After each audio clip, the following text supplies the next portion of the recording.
My name is Holly Crawford, and I'm 26 years old. It was 2 a.m. on a Thursday when the pain hit me like a freight train.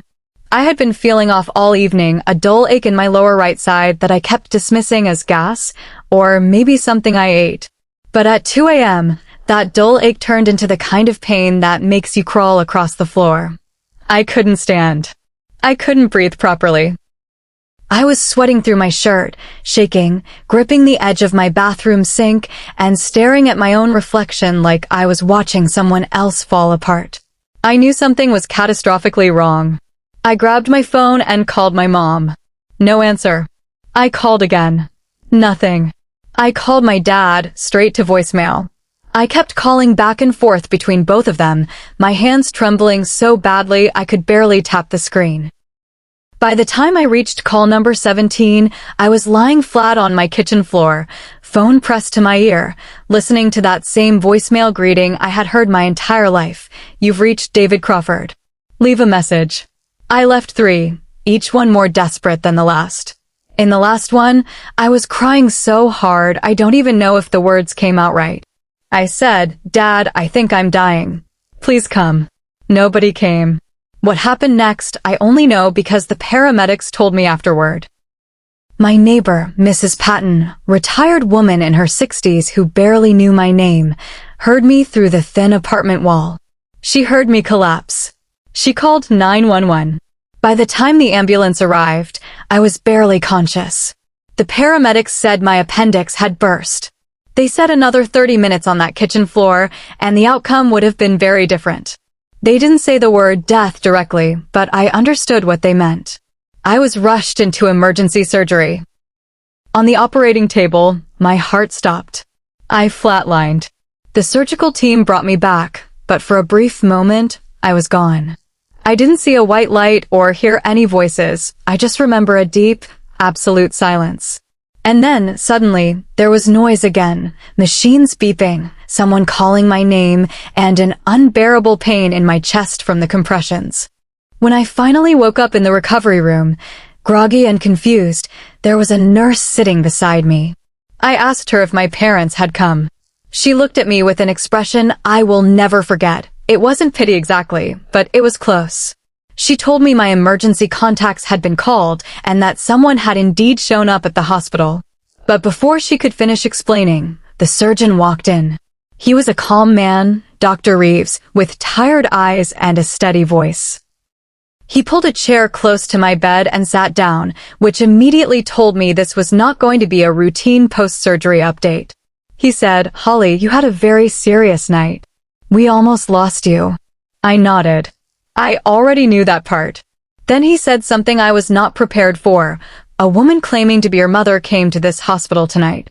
She tried to have you discharged early." I stared at him. I thought I had misheard him. Discharged early? I had just flatlined on a table. He held my gaze and continued. "She was told that was not possible, given your condition." She became argumentative with the staff. I felt the room tilt slightly. He paused, glanced briefly toward the door, and said, "But the man who paid your bill said." Before he could finish that sentence, the door to my room opened. Standing in the doorway was a man I had never seen before in my life. He was somewhere in his mid-50s, broad-shouldered, wearing a simple gray jacket and dark trousers. He had kind eyes, the sort of eyes that carry weight without being heavy, if that makes any sense. He wasn't flashy.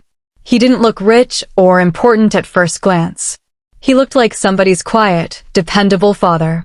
He stepped inside slowly, almost hesitantly, like he wasn't sure he had the right to be there. Dr. Reeves stood up, nodded at him respectfully, and then excused himself from the room, leaving the two of us alone. I pulled my hospital blanket up slightly, more out of instinct than anything else, and asked him who he was. He sat down in the chair Dr. Reeves had just left and folded his hands. He said his name was Gerald Mays. And Caleb, alone in a room with a father no longer nodding along, couldn't hold the story together. It came out in pieces. He hadn't lost the promotion because of anything I said at that barbecue. He'd lost it because two junior colleagues had filed a documented, formal complaint against him. He'd taken credit for their work 3 separate times and made the environment hostile. HR had records.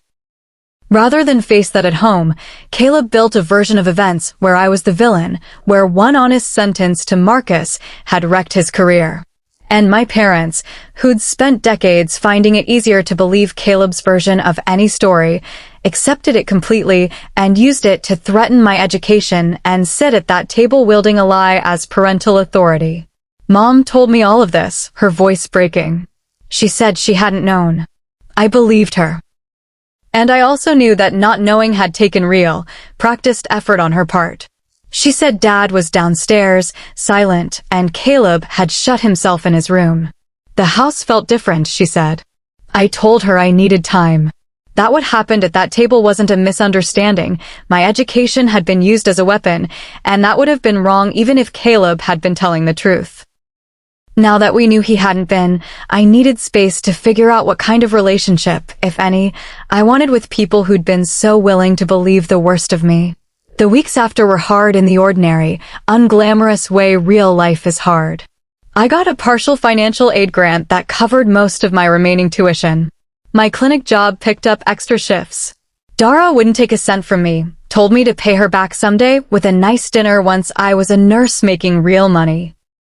I studied harder than I ever had, not to prove anything to my parents or Caleb, but to the version of myself that had almost let one dinner become the end of everything. 2 weeks later, my dad called, not to explain or defend, just to say he'd been wrong. That he'd let his image of Caleb crowd out his fairness to me for a long time. That he was sorry. It was the most direct apology he'd ever given me. It didn't fix everything, but it was real, and I held on to it. Caleb and I haven't spoken since. That may change someday. It may not. I've stopped deciding in advance what forgiveness has to look like or what timeline it has to follow. What I know is this. I'm 4 weeks from finishing my degree. I have an apartment that's mine. I wake up in the morning without dread. And that small locked box, my savings, my grandmother's ring, the last thing I carried out of that house in the dark, sits on my desk every day, reminding me that even at 4 a.m. In that driveway, I knew exactly who I was. That's the part no one can threaten to take away. Not ever. If this stayed with you, if you've ever been the one at the table asked to be smaller so someone else could feel bigger, you already know why these stories matter.